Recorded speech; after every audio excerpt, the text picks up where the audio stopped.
còn sống với hàng xưa mộng say, câu hứa năm xưa trong một chiều trời mưa.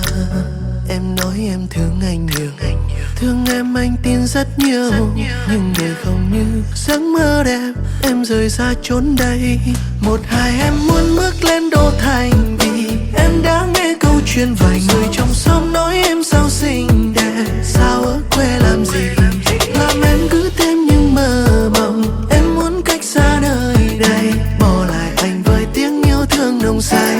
Anh đã chạy theo đến tàn kiệt ngày em hành trang bước đi, mặt hồ phản chiếu bóng người như cùng muốn em ơi ở lại. Sẽ không còn những cánh diều, nhưng buổi chiều tung tăng với mây.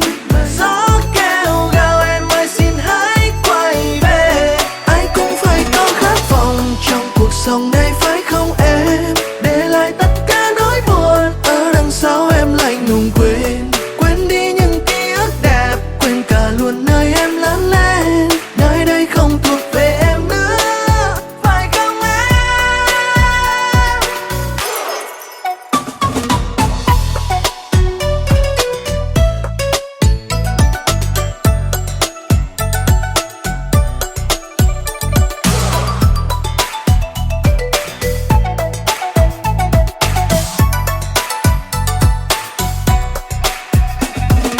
Thấm thoát đã 3 năm, đi đâu mà xa xăm.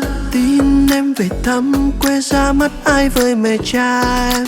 Trong ngóng chờ đợi nhung nhớ một thời, rồi trên tay anh tấm thiệp cưới. Ngày xưa em muốn bước lên đô thành, vì em đã nghe câu chuyện vài người trong xóm nói em sao xinh đẹp, sao ở quê làm gì làm em cứ thêm những mơ mộng. Em muốn cách xa nơi đây, bỏ lại anh với tiếng yêu thương nồng say. Anh đã chạy theo đến tàn kiệt ngày em hành trang bước đi, mặt hồ phản chiếu bóng người như cùng muốn em ơi ở lại. Sẽ không còn những cánh diều, nhưng buổi chiều tung tăng với mây.